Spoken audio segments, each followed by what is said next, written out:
What are we talking about, Meg? Shut up, Matt. You sit down. You've obviously not read the document that I sent you. I haven't. Right, wonderful. I've been busy. I'm glad that someone cares about this show. Who did the other script? Don't know what you're on about because this is the show we're on. It took far longer. How do you know it took far longer? Because you're a bit thick and I'm not. Makes sense. Meg's a bitch. Cool.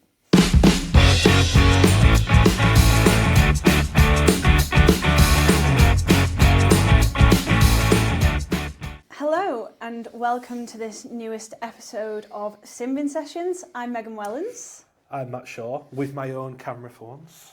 And, well, let's not get into the cameras, but we are here. No, go on, let's go into the cameras. We're meant to have 3 cameras. Matt was meant to check the cameras last night.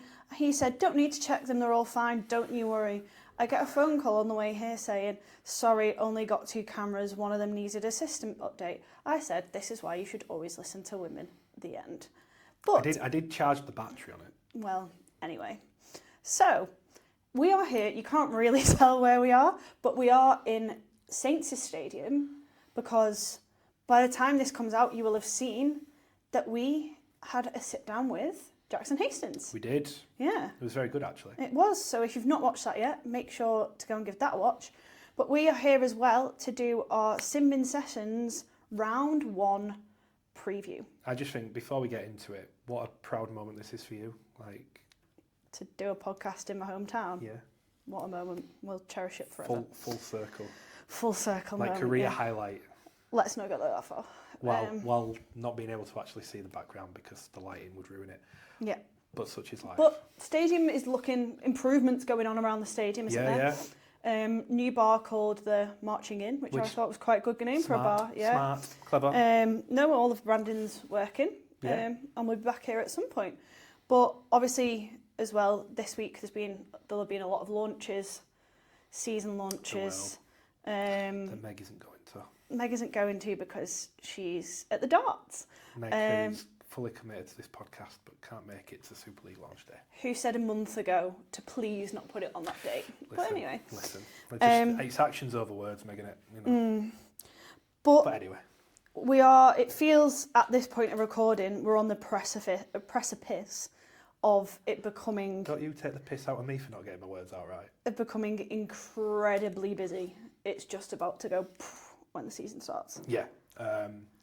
This is the time of year that journalists... Well, I hate. Yeah, mine's a bit different because I obviously don't work just on this sport, so No. I do it a bit different. But also I think for you, because you, like at a launch day, if you bothered showing up, like you work on the day you record and you're done. Like you don't have to go back and predominantly you would do TV and your digital stuff's quite... I don't know, depends. Where like... I actually do the digital stuff, I just don't do a big moan like you do about how much I have to write, I just do it. It's just you just bog down in transcribing quotes all the time. Turboscribe. And it's just very tedious actually. But such is life. We get on with it. It's exciting because I hate pre-season. I hate pre-season games. Well, that's what I'm about to get into because our try or no try is, I know you hate them. I know a lot of people hate them. I know you can't really gauge that much, but what have you gauged from the pre-season games? Well, this is it. I always say, like, you can't make big calls. You can't do it. However, I have mildly changed a few things. I think York are going to finish bottom. Really? I was really alarmed watching them against Huddersfield. I just don't think they've got enough in the middle. Interesting. I think they're going to struggle, so I think they might finish bottom. Okay. Rather than Bradford, okay. I think we'll climb to the lofty heights of 13. 13. Other than that, I don't think I've really changed my mind on anything. I keep going back and forth on Hull, as I've spoke about. Yeah. Like, I think they're going to be good, but then I worry about the bigger pack. However, I watched... Their outside backs are pretty mega, though. Yeah, I watched their parts of the game with Wigan, and they look pretty good. So I'm quite optimistic for them. But by and large, I don't think anything's massively changed. No. what I do know is that if they keep up with these rucks, we're going to have so many more awesome highlight reels for us players, which is great. Well, I thought even Hull FC Wigan, I think it was ended up like 28-22 or something. Yeah. Didn't it? But like, whenever have we seen Wigan involved in that scoreline over recent where this is what we want. It's still close, but they're just scoring more points. Yeah, no, and that's what we want to see. I'll tell you what is interesting about this year, just because the predictions are starting to come in now. Yeah. The variety in predictions is larger than I remember it being. So, like, I've spoke to 6 different journalists about who they think will win the grand final, and including you as a journalist. Potentially it's reporter, if you want, broadcaster, generous, but whichever you prefer. So, and they've picked 5 different teams to win the comp between the 6. Interestingly, none of them have picked Wigan. Can you imagine that if you said 6 journalists are going to pick 5 teams, and none of them have picked Wigan? Yeah. That'll only motivate Wigan, though. Maybe we are overlooking Wigan. Yeah. I don't know. It's interesting though as well, because we had some players at the media day the other day at the Sky, and they'd all left and we were discussing bits and bobs, and I said Wakey is a dark horse, and everyone looked at me like I had 3 heads. But that's the thing, for some people it's like, Wakey there, for other people it's like, what, no. Yeah. Like, same with Hull, like there's you're right. And I think people are seeing things across the board with some teams and not other teams. I agree. I think it's very different. I'll say it because we're here, when Saints and Warrington face off in round 1, than watching it because apparently that Warrington Leigh game was pretty bruising and epic as well. Pretty good game, yeah. Leigh got loads of injuries, but I don't think. And Erwin shined again for Warrington, which is what he said. That's an interesting little subplot of the season, isn't it? Leigh got 4 injuries in there. I think Hanley's the only one that particularly worrying one. It's going to be an interesting year. Even I'm not fully setting my own opinions. You give them where you feel, but I can see it working out. I can see it being a top 6 where you go. I think we maybe might have a situation where it's not like the 1 and 2. Maybe a previous where with Wigan and Hull KR, it's like no one can beat them, they can only beat each other. Yeah. I think it might be a case of the difference between 1 and 4, 5, 6 isn't as great as it has been, which is great for the sport.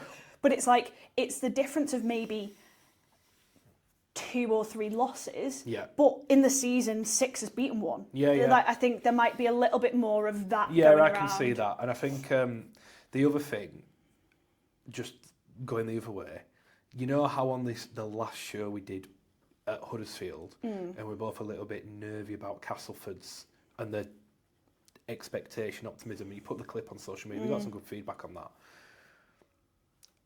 I didn't watch this game. I've had feedback on it. I am only going on feedback, and everyone, including people who were on the pitch, were like, Castleford were awful. They said the fullback had a decent game. Yeah. But overall, I think the feeling was neither team learnt that much because it was too easy for Saints and too hard for Castleford. Yes, which is a worry. And the feedback from that, it's interesting because there's some people saying, I'm sick of the term rebuild, and then others saying, it's a rebuild. At Cass? Yeah. Well, this has been the problem at Cass for the last 5 years. Every year's been a rebuild. And that's fine, but at some point it's got to come good. And this is another rebuild because you got a new director, a new head coach. I did agree with, there was a reply as well, I think from a Wakey fan who said Castleford almost need to forget 2016-17. Like, 100%. It's what it was. But they can't live... Make it nearly 10 years. That's what I mean. I think they were trying to make the point of like, because all the rebuilds have been about, well, we achieved this thing, we need to... That rebuild was so long. You're 3 rebuilds on from the rebuild from that. Long gone. So but from what I understand, maybe its expectation is a little bit higher than it should be. Well, we spoke about it on the show last time, didn't we? But it was interesting, even the reaction. Some fans were like, oh no, the songs were a bit better. And then others were like, no, we're going to be better this year. And I'm not. Well, with that, let's get into round 1. We have 7 matches with our Sounds like a headache. with our new teams, and I'm just going to go through them in order they're being played because that made the most sense. Okay. We start the season with new kids on the block, York Knights, up against the treble holders, the hunted Hull KR. Now, when this fixture got announced, there was a bit of backlash because Super League probably worded it in a way they wouldn't now, in that Hull KR wanted a decent warm-up game for the World Club Challenge. It's like Captain's Challenge all over again, isn't it? And, Not Captain's Challenge, Club Call. Yeah. Remember that, when the team... They'd be like, we'll play you because we think you're shit. We think you're shitter than the other teams. Yeah. But obviously didn't go down well. But if obviously, we know who the favourites are. If I'm York, I've got that plastered around the room. But there's loads to it. Like, for York, they're going to get a massive crowd in. I think they're going to sell out, which is amazing, which you couldn't guarantee with other teams. No. So it proves their point. I've said it before, but at the Rugby League Awards, their point of why they are a Super League club is that they are now York's only top flight team. So people will come out and support them. Like, Hull KR and Leigh are probably the two best supported teams on the road at the minute. So for York, it makes sense to have played one of them anyway. So I think it probably works for them as well. I think they're also going to be a team in progress, so getting rid of Hull KR early is not a bad thing, rather than later, because they're one of the stronger teams. Like, start with low expectations and see what happens. However, yes, basically making out KR wanted that because it was a nice little warm-up game. It's probably not the best way to go about it. But only one team's going to win that game. I'm just not... Yeah. York, I just, on paper and just the way I saw them against Huddersfield, that middle unit is a worry for me. I don't think they've got enough in there, and that's... Can you see them making improvements in it? Well, I think they'll try and recruit in the season. That's what I mean, I think it'll be one of those where they probably know now, but we'll give it a couple of weeks, and I think it'll probably rear its head and like, all right, we're going to have to... Is there a position in particular you were like, oof? Prop. I just don't think they've... Look, Paul Vaughan didn't play.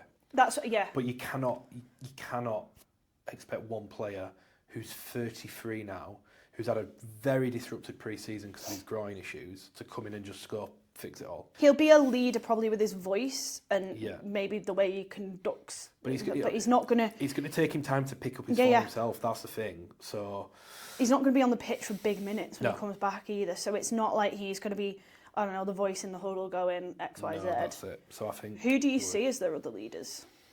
You got obvious ones, haven't you? The know-how of Paul McShane, Ben Jones-Bishop on the wing.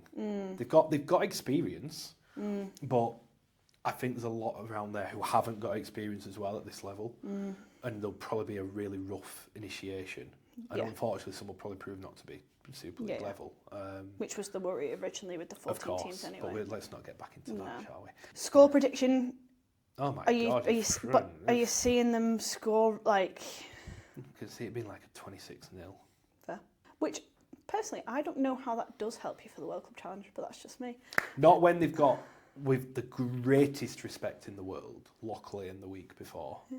I don't. For me, give me a like medium hitter. Yeah. Give me like a, I don't know. Careful what you say. Yeah. Whatever you would think is a medium hitter, but like, give me someone who's like, no, I'm not saying I want to play a grand final replay against Wigan. No. But I'm saying I want them to be tested. I think... What do you think about Hull KR? Like, I know they weren't at full strength against Wakey. By any means. I truly don't know. The one that, like, if you said to me they started by winning the World Cup Challenge and winning Vegas, I'd go okay. If you started by saying they lose the World Cup Challenge and they lose Vegas, I'd go okay. Like, hang on. You said at Christmas, when I said, I could see him winning the World Club Challenge, you scoffed at me. As in, yes, it would be similar to a Saints or a Wigan where it's like, bloody hell. I don't think so. This is like, I feel like I did when I was sat at Wembley and you scoffed at me because I said England will come nowhere near, and you went, you're underestimating them, they're going to win their first test, and I got to sit there at Wembley and smile and go, I told you so. I'm glad you said that because I thought you were referring to when Wembley for the Challenge Cup final and. Oh, that was like, so annoying. And I was like, Hull KR will win the game at half time. No, and Meg was adamant. At the Challenge Cup final, Matt was like, they're going to blow them away. Warrington are nowhere near. And I said, I just have this feeling that Warrington are going to like do something here. Going at half time, Matt goes, 3 tries in the first 10 minutes of the second half. I think, all right, cocky. Did it happen? No. 17, 8, 9 minutes. My prediction was coming true. But your prediction, you weren't correct. You said they'll blow them out the water, and they didn't. They won the game. Our second match of round 1 is Warrington Wolves against St Helens, which we are dubbing wish you'd stop saying it like that. Under Pressure versus Point to Prove. Yeah, interesting game. Saints essentially... Well, it's not a very different spine, is it? But it's a very different team. Feels like... It's a very different spine. It's not putting one player in different. Disagree because Tristan Saylor and Jack Wellesby almost didn't play at the same time. Did by the end of the year. Not really. I would say you can't say that they were in the consistent same spine. No, not throughout the season. The whole thing was... Yeah. Matt, the whole debate was who should play one. By the end of the year... They'd locked it in for those final 3 or 4 games. Right, but come on. But you've got the key one is obviously Jackson Hastings. Warrington just need to be better, but they will have everyone on the field. So it's Matty Ashton's going to be massive for them. Yeah, but you know, people forget that like Danny Walker barely played. Yeah, no, I know. George Williams needs to have a better year. Yeah, he does. But again, he had injuries, and I still think George Williams played better than people think he was just playing in a poor team, trying to do it all himself at times. But I do, for as much as I've documented, I'm not convinced completely on Saints, not because of the squad on paper, just dynamics. I'm not 100. I do think they'll start the season strong. I don't think that's the problem. I think they beat Warrington. I think they beat Warrington. Because Warrington. And I think it's a big thing for Saints fans, and they go, the curse has gone. Yeah. Like, we've beaten them, and then... It will be interesting to see, because Warrington obviously beefed up the pack and have a better pack this year. There's no getting away from that. And it'll just be interesting to see how Saints deal without Morgan Knowles. Because you can't get away from how good he was. And that Warrington pack-up, I just think maybe that battle in the middle might be a little tougher than people think. But I still think Saints win the game. Yeah. So, but it'll be close. I think they both score quite a bit. In this modern, if they... Yeah, I could see like a 22-18, something like that. The final point I'll make on this game is interesting, and I don't know if correct me if I'm wrong, but Steve McNamara did press after Warrington's pre-season game over Leigh. I didn't know. I've been away on a stag do, haven't I? So don't pay attention. There was quotes from Steve McNamara, which I thought was interesting, that he'd be put up for... Well, what's interesting about that is, and I genuinely didn't know that, but the word is that Steve McNamara's been doing a lot of the training. I mean, Sam Burgess was in Australia for chunks of the off-season. That is... Don't know what people can read into that, what they wish. Because Warrington already have their thing of, like, they're not assistant coaches, they're first-team coaches. Yeah. And I just think it was someone put some... I think it was Josh put some quotes out about what Steve Mack had said, and I thought, interesting that he's the one doing... But maybe that's part of the plan, is, like, they want to take Sam a bit out of that. Possibly. But I just thought it was interesting. It'll be interesting. It will be interesting to see how that plays out. Because I know there's been people commenting like, Steve's doing a lot. So intriguing. Next up we have, which I think could be the clash of the round, Leigh Leopards versus Leeds Rhinos. Yeah. I would say the kind of my secret favourites versus a team that were hurt and are going to be trying to overcome said hurt. I think that's going to be a great game. Yeah, it should be. Leeds tended to get the better of Leigh last year. Well, it's interesting. This is what I mean when we talk about Hull KR and Wigan were in their kind of own... Whereas this year, I think it will be that, like, you might have Wigan beat Saints, Saints beat Wigan, Warrington beat Saints, Saints beat Warrington, like, all over the place. it was that each team consistently kind of held their own, except there was like the odd bogey team. So like Saints were Leeds' bogey team. Yeah, Warrington were Saints. Warrington were Saints'. Yeah. Leeds were Leigh's. Like Leeds were Leeds were Hull. So like it wasn't Hull KR would beat every, and then it was just this one team. No. Whereas now I don't think it's going to be that. I think it's going to be more just spread across the board. Do you know what? And I stand by what I say about Leigh winning league leaders. I do think Leeds will win this game, and I think purely because the Hanley injury sounds like it might be not great, and we were having the conversation about when the whole Tessinu saga was going on, which we've not really got into, but and hasn't been resolved and has not. Yeah, they don't have a lot of obvious options at centre. They don't have depth in the back. Not at centre. Their wingers are wingers and the back rowers are back rowers, and the centres are centres. So there's quite a bit. You're probably looking at. It might very much end up being Bailey Hodgson, who's not naturally a centre. That's going to be tough for him. It might be Andy Badrock, who's did a solid job last year, but he's not a mile at Hanley's level. So there's that, and I also think of the teams defensively that are probably going to have to adapt to the ruck speeds more than others. I think Leigh might be the one. Leeds not so much. So I think just for timing, I think Leeds might win this game. I agree, because I think Leigh might take a little bit of time to find their feet, but when they find their feet, that's exactly how I feel. That I'm not going because they've got a tough start. Yeah, they have. I'm not going against what I've said about Leigh winning league leaders. I just think Leeds might win this game. Okay, next up we have what I've dubbed an unknown entity against need something better. Catalan Dragons versus Huddersfield Giants. Catalan Dragons to me are genuinely unknown entity. I don't have a clue what to think about them. No, they could turn up and go. I mean, they didn't set the world alight against Toulouse, did they? In the pre-season game Again, I think they've had a bit of issues in the outside backs. I think they've picked up another injury, which isn't great. That really is a brand new spine. So I think they could be slow starters, where I think Huddersfield are going to be quick starters. Every player is talking about the S&C and the fitter, and it's just like they're all saying it. So they seem to me like they're going to get off flying. Even though the spine never actually played together last year, they've all been together for a decent amount of time. So I think they're probably just a little bit more settled than Catalans right now. So with that, and obviously the Catalans have lost Ollie Partington, which is a change for them. So I've got a Huddersfield winning that. Have you?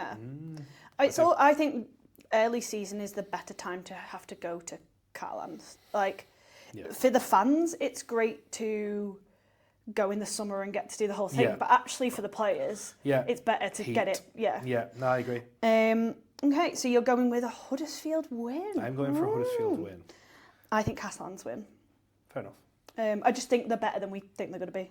I just genuinely, I have said if there's going to be a surprise package, I think it could be them. But that's because I genuinely don't know what to expect. Next up, we have got one of your dark horses against Bullmania. It's Hull FC versus Bradford Bulls. Yeah. There's only one winner in that for me, yeah. Hull FC have made a big thing that they have to be better at home, because the home form over a couple of years has been horrendous. But I like what they're doing. They look pretty good against Wigan. Yeah. They're relatively fit, barring Asiata, who's a doubt. They just seem quite like and I know you can't read too much into social media, and that's silly, but like when I'm looking at, because I like looking to see what players are up to and what they're doing, they seem quite a connected group. And when I spoke to Lewis Martin, he said they've done so much work in pre-season, like they are a proper contingent who are really close now. So I don't do many club media days. I've done 2 this year, Huddersfield and Hull FC. The one thing I got from the Hull FC one was just how well that group gets on. Yeah. And every, this group of lads all together, but you can tell when it's, when it's genuine and authentic and not forced, but not, what's the word for it? It's not artificial. It's just not as natural. And that Hull FC squad feels very naturally comfortable. Well, I feel like they've got kind of the perfect age range now because they've got that group of that youngsters that are all together, and then they've got their older heads, but that they kind of have the banter with between the two, and it's just they've got it. I think they're in a sweet spot at the minute. Yeah, I agree. And yeah, for me, look, Bradford, you've flipped them to 13th, but I think it's going to be a tough Super League campaign for them. Yeah, right. And I think they do start by losing to. Yeah, I think for all three, it's going to take them a while to get, because in all three squads you've got a lot of players who have not played Super League, and there is an adaptation period, especially if you've got one or two that you're dripping in, it's fine. When you've got, I think Bradford have a 30-man squad, 15 of them have played 20 or less top flight games. Yeah. It's a lot. That's a lot. Well, that takes us into our next match, which is Wakefield Trinity against Toulouse. Yeah.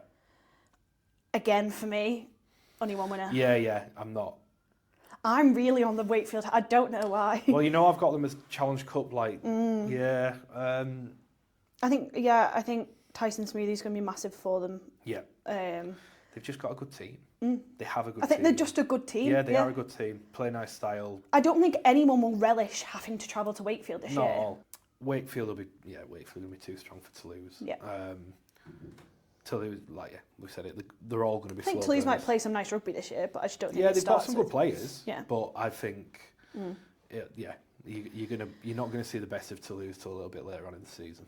And our final match of round one is Castleford Tigers against Wigan Warriors. Right. At one point in time, there was a thought process that went through my mind that Castleford might win this game. Horrible pitch, boggy, because that pitch is a mess because of the Leeds game. They've got all these big outside backs that are carrying well. Maybe Cass could win that game. Watch them against Saints, no. And Wigan against Hull, no. So for me, it's a Wigan win. I think Wigan might actually start the season quite well. Do you? Why? I think there is a little bit of motivation. I was going to say resentment towards the fact everyone's writing them off, but not that. But a bit of a mentality shift of just. Well, they're no longer the ones to beat. Just remember who we are. Yeah. So I think Wigan will win that game. Yeah. I think they have. It's mad because they were in the grand final, but they do need to reassert themselves as. See, they won't feel like they do, I don't think. I don't know, because they made it to one final and lost it. Right. I think for them, only 3 teams made finals last year. Yeah, but for them, that's... At the end of the day, they finished second and made a grand final. They had a better season than all but one team. Oh, there we go then. So in the round one winners, we have Hull KR, St Helens, Leeds. We split on this one. I'm Catalans, you're Huddersfield, Hull FC, Wakefield and Wigan. So we've done that for our incredibly low standards. We've agreed on quite a lot there. Yeah, I know. But we also asked you to send in not your predictions for round one, but your early predictions for the 2026 Super League season. Now, I've looked at these, you've not. No. But I just wanted we'll gauge some reaction. And obviously make sure to get involved in future episodes. We'll have one weekly for you in the season. But yeah, let's get into some fun early season predictions. Is this gonna be a bit nuts? No, I wouldn't say nuts. So someone has sent me the full end of season table. I know this is meant to be early, but this is an early prediction. Right, go on. And the grand finalists. Go on. First Saints, second Wigan, third Hull KR, 4 Hull SC, 5 Leeds, 6 Wakefield, 7 Catalans, 8 Leigh, 9 Warrington, 10 Castleford, 11 Huddersfield, 12 Bradford, 13 York, 14 Toulouse. Grand final, Saints and Wakey. Leigh in 8th is absolutely mental. Yeah, that's what they believe. I'm not having that. I know they had to win the grand final. A Saints versus Wakefield's grand final. This has to be a Saints. Is this your brother? No, it's not, because I don't think Luke would say that. Dear me. Okay, but we have got one which is about Leigh. Leigh's first 17 looks good, but if injuries bite, their squad depth isn't good enough. Leeds look good. If they can navigate the tough start to the season, then I can't see beyond Hull KR for the league leaders' shield. Well, that's fair, but I think that's an almighty if. Now, this is a very interesting one. The influence of McNamara, the shipping out of Rotters, astute and prudent off-season signings, increased pack size, the impressive young crop a year older, a season without 4 to 5 ACL tears. I think we could see Warrington fly under the radar and threaten a top 4. I mean, when you put it like that. Are we writing them off? Like, why? We probably are writing them off, Yeah. but I just don't think the squad's that good, Meg. That's the problem I've got with it. Okay, I don't think it's a top 4 squad. Okay. Could they make the 6? Yeah. See, that's a change for you because I don't think you'd have said that a month ago. No, I think there's, if they have a really, really good season, they could make the 6, but I wouldn't have them in the 6. Fair. But I see I don't think it's beyond the realms of possibility that they could. Yeah. We mentioned him on the show the other week, like Toby King. He's off contract this year. He's got a point to prove. He probably will play a lot better. Yeah. Because how many times you see a player off contract contract and then boom, they become a different player. So maybe I can't get behind the top 4 bit. Outsiders for the playoffs, yeah, I'll go along with that. Okay. Now, next up, stick with this because they've sent quite a lot of stuff, but pick out the ones that stand out to you. Do you want to go through bit by bit then, or? I can read them one by one, and if you either you give me a one-word answer or you can say, actually, let's get into that. Okay. Okay. Truman and Flanagan are the 2 bolters for the England team. You know that my bold prediction was Truman for the World Cup squad, so I'm okay with that. The play of the ball gets slowed down again by mid-season as teams figure out how to cancel out the hooker's advantage. Yeah, because coaches always find a way to bend the rules to the favour, so there is a reality where there'll be a correction. Yeah. Man of Steel is either French or Sexton, although by all accounts Arthur Morg might be a good outside bet. Miller is good until he isn't and gets dropped mid-season when defences learn to shut him down and Leeds drop off form. I don't know where to begin with that. Look, we said on the show last time, we're overlooking French because he's just that good. You almost forget to mention him for Man of Steel. I had Mikey Lewis and Jake Connor in work the other day and didn't get round to it with Jake, but with Mikey, I got him to rate Bevan French, Mikey Lewis, Jake Connor, Jackson Hastings, and someone else can't think of. They loved you for that. And his words were, well, French is French. Yeah. Even those around him are just like, well, it's a different thing. The reason French has not really won Man of Steel is because he's picked up too many injuries. Yeah. And it's kept him out for periods of time. Now, here's one for you to respond to. Let me get it out. Okay. Why does Matt dislike and disrespect Saints? And then someone responded, I'd rather him keep doing it, keep writing us off. I think our best bet is Challenge Cup. I don't disrespect Saints. I don't dislike Saints. No. You actually don't as well, that's the thing. On paper, thanks for backing me up there. That's unlike you. On paper, I think they have one of, if not the best squads. The problem I've got, the concern I've got, is the general dynamics of the club. Yeah. You're having a huge turnover, not in personnel, but in culture. You've lost James Robin Paul Wellens, who've been drivers of that for 20 years. And it's not that Paul Rowley won't bring in a good culture, it's going to be completely different. And I've seen this play out at clubs before where you go through such a seismic change and there are clashes along the way because you have people who have been ingrained in the club who want it as it was, people who like change. Well, they have the interesting dynamic of the ex-Salford head coach, Yeah. 5 or 6 Salford players that they signed, or ex-Salford players, or players have an affinity to Salford, and then you have a group of players who... The old guard who built what they are now because of the way the club has always been in this culture. Then you have a solid number of players, plus a coach, who've lived by this other culture. Exactly. Trying to bring in this culture. That just doesn't normally suddenly come together. I guess in your mind, the most similar thing you could relate it to, because like we say, I agree, I think their squad on paper would be like bloody hell. The most similar you can relate it to with the way you see it is the Tony Smith England team that was half Saints and half Leeds. Yeah. And everyone went, this is our greatest chance. Yeah. We have to win. Look at this team of players.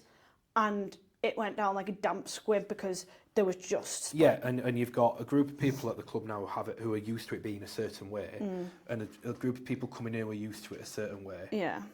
The two ways are incredibly different. Incredibly different. So it's not that I don't rate the players who've signed or the coach they've appointed or anything. I just think behind the scenes day to day there might be some, you can call them teething issues if you want, but I think that could, particularly when you start losing games, tension starts. And I just think that might play a role in their season. It could do that. It could also just go the other way and it could start working and it worked. It could do. It could do. But I think if you look at, history tells you that institutions of this magnitude who have seismic changes, in rugby league you've got the Leeds Rhinos one, 2015, golden generation, Manchester United with Sir Alex Ferguson. Yeah. It doesn't just come together. Wigan had a period where it, like, they... Well, Wigan didn't win anything, didn't win a grand final for 12 years. Yeah. I just think, and I'm not saying that'll happen to Saints, I'm just saying I think it's a bit risky to just think, new coach, new players, boom, we're fine. I think if you technically look at the history as well, like 2014, great grand final, iconic moments. Yeah. They weren't meant to win that game, Saints. No. That 2014 grand final was meant to go with Wigan. Of course it was. So, like, actually, and I'm not saying take that out because they obviously won it, and it goes down. But, like, my point is that if they hadn't had that little moment in the middle there, Saints could have gone from 2007. They didn't win it in 2008 because that's the year Daniel Anderson left and James Graham left and they didn't win it. They won the treble. Yeah. 07 maybe? Yeah. Maybe they didn't win in 07, I don't know. 06, 07, right, we're talking. Yeah. And the next one, 2019. Yeah. So a Wigan 12 years. That's it. And look, you can't say that because they did do 2014. And look at Leeds now. I mean, they won it in 2017, but they're nearly 10 years out of grand final now. Yeah. Like, Castleford were the team that looked destined to win that grand final until grand final week and the whole Hardaker thing and But that's maybe why the higher ups at Saints, i.e. your Eamon McManuses, have given Paul Rowley, 3 and a bit years? Yeah. Because maybe from his perspective, he understands this isn't going to click overnight. Yeah. But I believe we've got a project on. Yeah. That within the next 3 years, we get to a point of... I agree. The cycle comes... Yeah, and I agree. Like Hull KR was a 3-year... Longer thing, wasn't it? 2020 really. That's what I mean. So I'm saying, I think while perception from fans is that we've not won enough, actually, they've only had 2 seasons without a trophy. Yeah, I just think this is we've seen this before, probably with Catalans last year. And it's almost that thing of, I remember it with Leeds though, because the fans are still clinging on, because like, why can't we still do it? But like, and I think my point is Catalans on paper last year probably had the strongest squad. The players they signed, Keary and Makinson and Pangai Jr. and but it's all got to come together.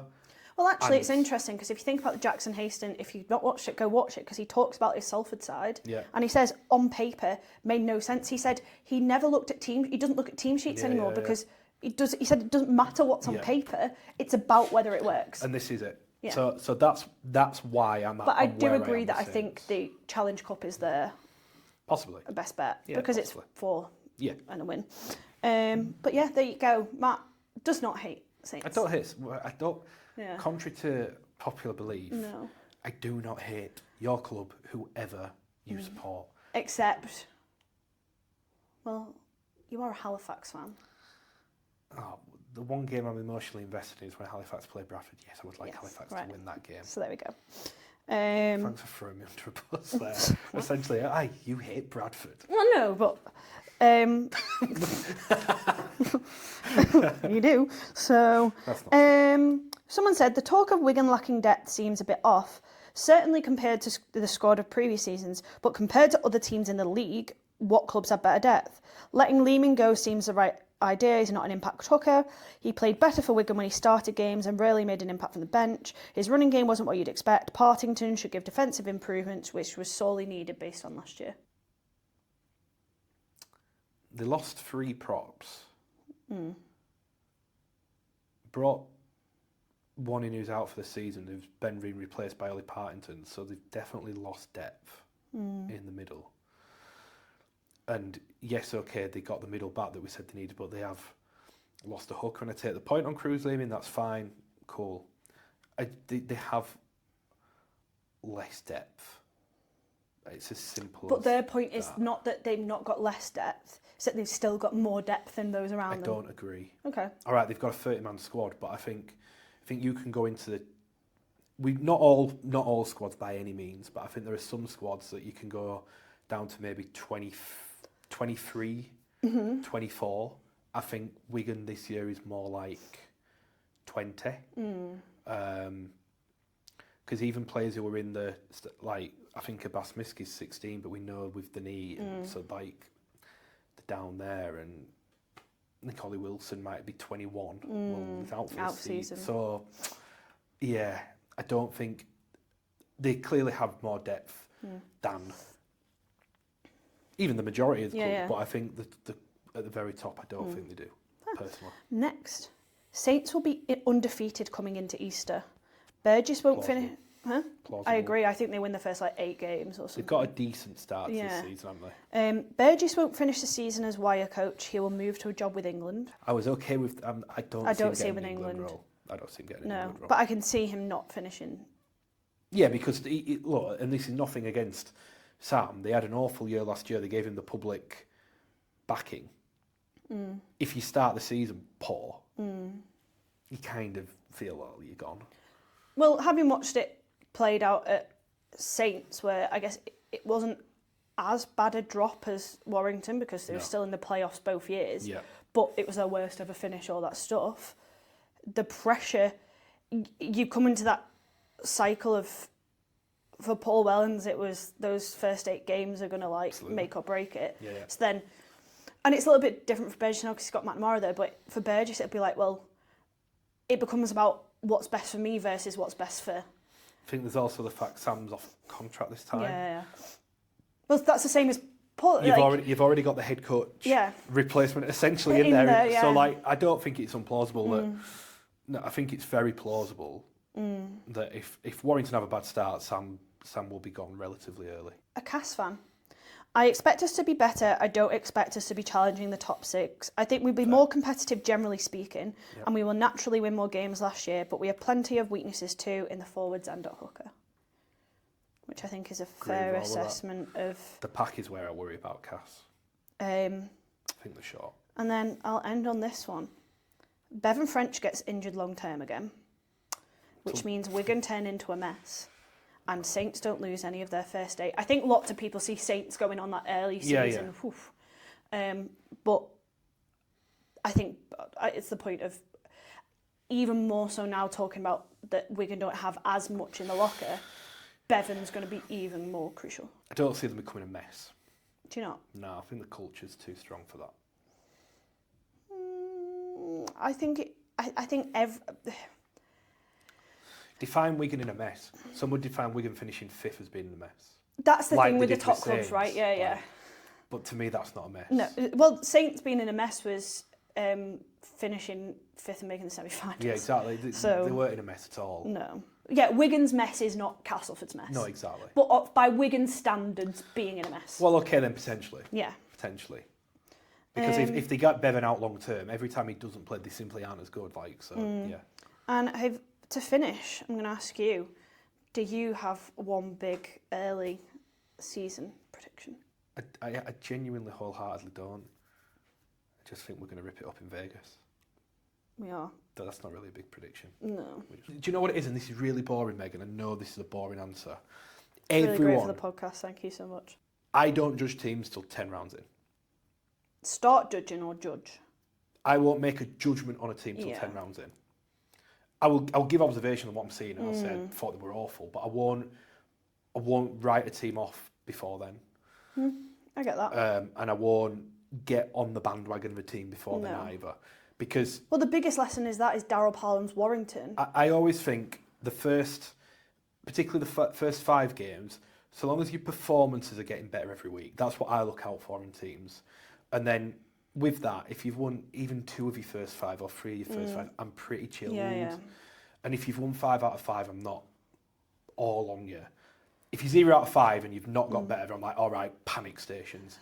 But I just think... But you can look at it of any season. It's fundamentally because of the way this sport works. Yeah. One, it doesn't really matter what you do till the end. No, exactly. And the second thing is, like, you can look at so many times. Like, that's why Leeds Rhinos being 5th every time. It was, like, cool. And then the other side of that is, I think, was it 2024, which is regarded as Saints' worst, whatever. Yeah. At Easter... Yeah, exactly. They were pretty much unbeaten, this is what I'm and saying. they were flying high. I just think everyone in those first early rounds, you need to chill out. It's hard because you want your team to win every week, and I'm looking at it from a neutral perspective. Yeah. But I genuinely just watch teams' performances and go, they're getting better. If they're getting better, I'm really quite chilled on them. That's where, and I know that's so boring, but that's just where I'm at. That is how I look at it. Mine is that Harry Robertson's going to be a freak and he's going to get an England squad. That's mine. Don't even think. I'm at a point of not thinking it's a bold prediction. To get in the England squad? No. I think for Harry Robertson to be in the England squad as a centre option's pretty... I think he's that good. I agree, but I think it's a big call to take a 19 or 20-year-old to a World Cup. Well, hang on. Right, so your centre option, Herbie's going. You're taking 3, so you've got Wardle and Newman are the 2 he's got to get past. I think he's on their level. So for me, if he plays well, I don't think I would not be surprised. Okay, is the first choice centre. No, it's alongside him and Herbie. Right. Okay. Possibly. I could see it. I could genuinely see it. What about Jackson Hastings working his way back into the England squad after what he said? Him and Jake, I could see it. You've got this. Yeah. I get why they get each other. You know what I mean? Yeah. And I get why that would work. Yeah. He wants it. He clearly wants it. Whoever gets that, for me, I understand that they're not gonna really get sessions. They're not gonna get sessions or games. No. But for me, it's about them. The 2 main things for me is them building a backroom staff that gets the best out of all the players. Yep. And then the second thing for me is having a thing where I don't really care about the rest, like not care of the positions, but throughout the season should be spending time with their halfbacks. 100%. And should be meeting up with, I don't know, his 5 options. The pack isn't an issue, is it? No. We saw that. Sorry, Morgan Smithy's was unbelievable. Lee's was brilliant. Knowles, Pack was fine. Yeah. Snivvies. All great. Herbie, too much was put on his shoulders. He just couldn't. He was played on the wrong edge for... That's what I mean, yeah. For me, it's about their head coach every, 6 weeks, getting together with... Literally have 5 of them because you don't know what's going to happen through the season. No, sitting with your half-back options and going, how are we all doing, lads? Look, this is where I'm at in my head.